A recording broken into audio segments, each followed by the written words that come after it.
শ্রাবণ মাসের প্রথম দিন মহিলা এবং পুরুষ চাষিদের হাতে তুলে দেওয়া হলো মিষ্টির প্যাকেট, জল ও গামছা। গোগলা অঞ্চল তৃণমূল কংগ্রেসের নেতৃত্বের এহেন উদ্যোগে খুশি চাষিরা। প্রবল বৃষ্টিকে উপেক্ষা করেই ধান পোতা, বীজ তোলা সহ মাঠের অন্যান্য কাজ করে চলেছেন মহিলা এবং পুরুষ চাষিরা। তাদের উৎসাহ প্রদান করতে এক অন্যতম উদ্যোগ নিলেন গোগলা অঞ্চল সভাপতি গৌতম ঘোষের নেতৃত্বে পশ্চিম বর্ধমান জেলার সভাপতি নরেন্দ্রনাথ চক্রবর্তী, রাজ্যের মুখ্যমন্ত্রী মমতা বন্দ্যোপাধ্যায় এবং সর্বসাধারণ সম্পাদক অভিষেক বন্দ্যোপাধ্যায়ের অনুপ্রেরণায় পাণ্ডবেশ্বর বিধানসভার বিধায়ক তথা পশ্চিম বর্ধমান জেলার সভাপতি নরেন্দ্রনাথ চক্রবর্তীর উদ্যোগে এবং গোগলা অঞ্চলের অঞ্চল সভাপতি গৌতম ঘোষের নেতৃত্বে শ্রাবণ মাসের প্রথম দিন মহিলা এবং পুরুষ চাষিদের হাতে তুলে দেওয়া হলো মিষ্টির প্যাকেট। একই সঙ্গে জলের বোতল এবং গামছা তুলে দেওয়া হলো তাদের হাতে। এমনকি ময়দানে নেমে ধান পুঁততে দেখা গেল অঞ্চল সভাপতি গৌতম ঘোষকে। তৃণমূল নেতৃত্বের এহেন উদ্যোগে খুশি চাষিরা। সমগ্র ঘটনা প্রসঙ্গে সংবাদ মাধ্যমকে গোগলা অঞ্চলের অঞ্চল সভাপতি গৌতম ঘোষ বলেন, মুখ্যমন্ত্রী মমতা বন্দ্যোপাধ্যায় বলেছেন সর্বদা চাষি ভাইদের পাশে থাকতে। তাদের নিরলস প্রচেষ্টায় দুবেলা দুমুঠো অন্ন গ্রহণ করতে পারি আমরা। তাই তাদের পাশে থাকার উদ্দেশ্য নিয়েই আজ আমাদের এই উদ্যোগ। চাষি ভাইদের পাশে থাকতে পেরে সত্যিই ভালো লাগছে। আগামী দিনেও এমন নানান কাজ করার ইচ্ছে রয়েছে আমাদের। মুখ্যমন্ত্রী মমতা বন্দ্যোপাধ্যায়, অভিষেক বন্দ্যোপাধ্যায় অনুপ্রেরণায় আমাদের পশ্চিম বর্ধমান জেলা তৃণমূল কংগ্রেসের সভাপতি তথা পাণ্ডবেশ্বর বিধানসভা বিধায়ক নরেন্দ্রনাথ চক্রবর্তীর সহযোগিতায় উদ্যোগে আমাদের গোগলা অঞ্চল তৃণমূল কংগ্রেসের পক্ষ থেকে সমস্ত নেতৃত্বরা আমরা যে মাঠে হাজির হয়েছি। আজ পয়লা শ্রাবণ, চাষ চলছে। দাদার নির্দেশ যে যারা দিনমজুর মাঠে যায়, ধান পুঁতে পরিশ্রম করে তাদের পাশে দাঁড়াও।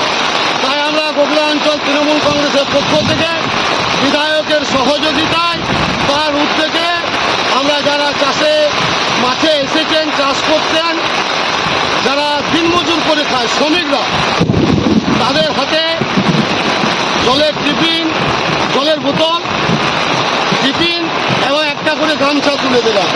কারণ এই যারা পরিশ্রম করে ধান পুঁতে আবার ধান কাটে, সেই অন্ন আমরা মুখে দিই। এটা ওনাদের পরিশ্রম। তাই আজকে দেশের প্রধানমন্ত্রী আসছে আমাদের পশ্চিম বর্ধমানে দুর্গাপুরে নেহরু স্টেডিয়ামে। তাই আজকের দিনে ভগবান ঈশ্বর বর্ষার ভরিয়ে দিয়েছে। তার কারণ উনি দুর্গাপুরের স্টেডিয়ামে এসে প্রধানমন্ত্রী মিথ্যা প্রতিশ্রুতি দিন যাবে ঘুরি ঘুরি।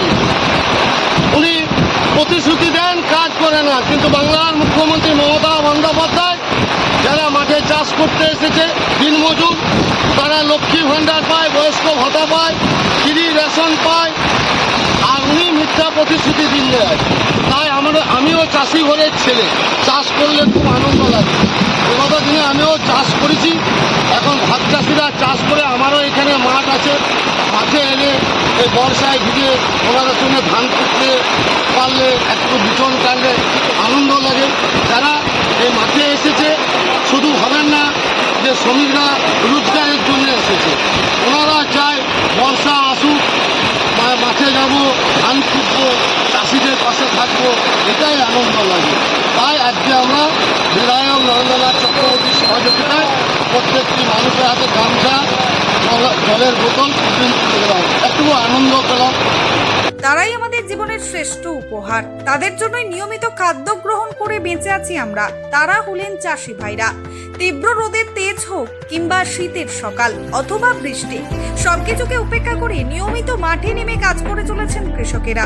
অথচ তাদের কথা সেভাবে কেউ ভাবেই না।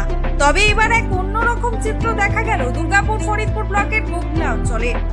উল্লেখ্য, এই প্রথম নয়, এর আগেও বহুবার গোগলা অঞ্চলে গৌতম ঘোষের নেতৃত্বে এমন নানা উদ্যোগ নিতে দেখা গেছে পশ্চিম বর্ধমান জেলা সভাপতি নরেন্দ্রনাথ চক্রবর্তীকে। আর এভাবেই তিনি হয়ে উঠেছেন গোটা পশ্চিমবঙ্গবাসীর প্রিয় নরেন্দা এবং গোগলা অঞ্চলের গৌতম দা। গোগলা থেকে নিজস্ব প্রতিনিধির